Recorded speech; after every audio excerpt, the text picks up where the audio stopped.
स्वागत है आपका आज का एक न्यू टॉपिक के साथ। उम्मीद करता हूँ आप सब अच्छे होंगे। तो फ्रेंड्स, इस वीडियो में आज हम देखने वाले हैं कि किसी भी अपराध से, क्राइम से बरी होने के बाद क्या किसी भी एप्लीकेंट को, उम्मीदवार को सार्वजनिक रोजगार के लिए योग्य माना जा सकता है। आमतौर पर लोगों के मन में एक ये डाउट होता है कि किसी भी क्रिमिनल केस में किसी भी तरह बरी होने पर किसी भी व्यक्ति को गवर्नमेंट एम्प्लॉयमेंट के लिए योग्य माना जाता है या योग्य होता है, जबकि ये ठीक नहीं है। रिसेंटली सुप्रीम कोर्ट ने state of Rajasthan versus Lav Kush Meena के केस में 24 मार्च 2021 को इस मुद्दे से जुड़ा एक बहुत ही महत्वपूर्ण इंपॉर्टेंट डिसीजन सुनाया था। तो उसी फैसले को आज इस वीडियो में आपसे शेयर करने वाला हूं, जिसमें कि ये सब बताया गया था कि किसी भी अपराध को जब बरी होता है तो उसके बाद उसको क्या किसी भी गवर्नमेंट एम्प्लॉयमेंट के लिए एलिजिबल माना जाता है कि नहीं माना जाता। सबसे पहले देखते हैं कि जो केस था state of Rajasthan versus Lav Kush Meena में, उसमें क्या फैक्ट्स था, क्या सबसे पहले उसमें मांगा गया था। तो इस मामले में लव कुश मीणा ने राजस्थान पुलिस सर्विसेज में कांस्टेबल पद के लिए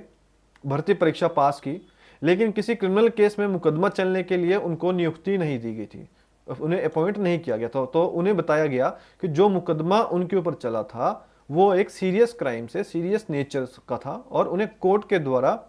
बाइज्जत या सम्मानपूर्वक बरी नहीं किया गया था। तो नियुक्ति नहीं दिए जाने पर, उनको अपॉइंटमेंट नहीं दी गई, तो लव कुश मीणा ने राजस्थान हाई कोर्ट का दरवाजा खटखटाया और राजस्थान हाई कोर्ट ने इस मामले में कहा, क्योंकि जो एक्यूज्ड था यानी कि आरोपी व्यक्ति था उस केस में, उसको अपराध से जोड़ने का कोई स्पष्ट क्लियर सबूत नहीं मिला है, इसलिए उसे कांस्टेबल पद पर अपॉइंट करने के लिए इनएलिजिबल नहीं माना जा सकता। लेकिन उसके बाद सुप्रीम कोर्ट ने जो इस पर डिसीजन दिया है, एक बहुत महत्वपूर्ण फैसला, तो स्टेट के द्वारा फाइल की गई अपील में इस क्रिमिनल फैक्ट्स को देखते हुए सुप्रीम कोर्ट की बेंच ने कहा कि इस मामले में बिल्कुल क्लियरली स्वच्छ रिहाई की कैटेगरी में नहीं रखा जा सकता। तो सुप्रीम कोर्ट ने ट्रायल कोर्ट के उस डिसीजन को बिल्कुल सही ठहराया, जिसमें कि benefit of doubt, that means संदेह का लाभ का जिक्र किया गया था।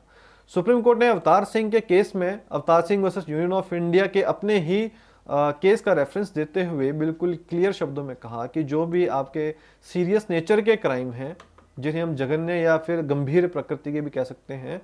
उन केसेस को, अपराधों को बेनिफिट्स ऑफ डाउट के आधार पर बरी किए गए व्यक्ति को किसी भी गवर्नमेंट एम्प्लॉयमेंट के लिए योग्य या एलिजिबल नहीं माना जा सकता। ऐसे मामलों में जो भी किसी कोई व्यक्ति है, उसको गवर्नमेंट एम्प्लॉयमेंट के लिए तभी योग्य, तभी एलिजिबल माना जा सकता है जब उसे कोर्ट के द्वारा बाइज्जत बरी, जैसे हम ऑनरेबल एक्विटेड कहते हैं, उसको किया गया हो। दैट मीन्स कि ऐसे मामलों में किसी भी व्यक्ति को सार्वजनिक रोजगार के लिए तभी एलिजिबल, योग्य माना जा सकता है जब उसे कोर्ट के द्वारा बाइज्जत बरी किया गया हो। अब इसके रिगार्डिंग हमारे गोल्डन टिप्स ये हैं कि अगर आप भी किसी नौकरी के लिए अप्लाई करते हैं, किसी गवर्नमेंट एम्प्लॉयमेंट के लिए, तो आप क्रिमिनल केस से जुड़े अगर कोई भी जानकारी है आपसे मांगी जाती है कि आप पे कोई केसेस पेंडिंग था, पहले नहीं था, तो वो सभी जानकारी आप बिना कुछ छुपाए बिल्कुल ठीक से भरें। और अगर आपने भर्ती के दौरान ऐसी कोई भी बात छुपाते हैं और वह बात बाद में वेरिफिकेशन के बाद डिपार्टमेंट के पास अगर निकल कर आती है, तो आप पे, आपकी तो ना सिर्फ भर्ती रद्द हो सकती है, बल्कि आपके ऊपर भी एक क्रिमिनल केस भी चल सकता है।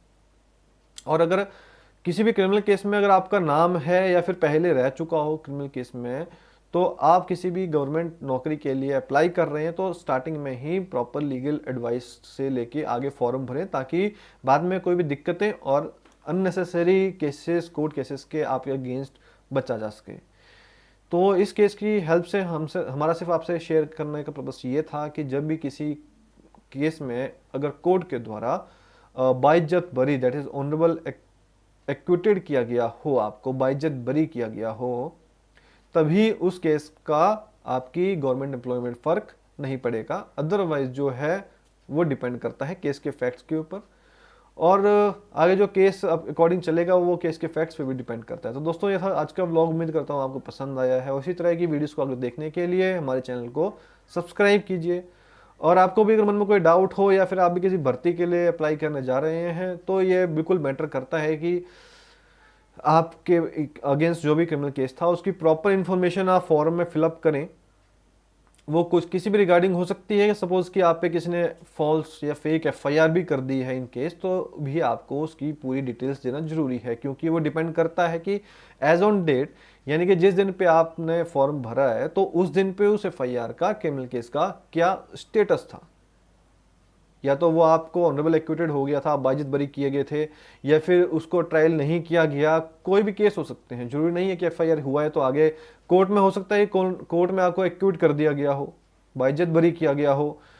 तो वो भी सब डिपेंड करता है अगर आप किसी भी गवर्नमेंट से रिगार्डिंग कोई भी एम्प्लॉयमेंट के लिए फॉर्म भरने जा रहे हैं। तो दोस्तों ये था आज का ब्लॉग।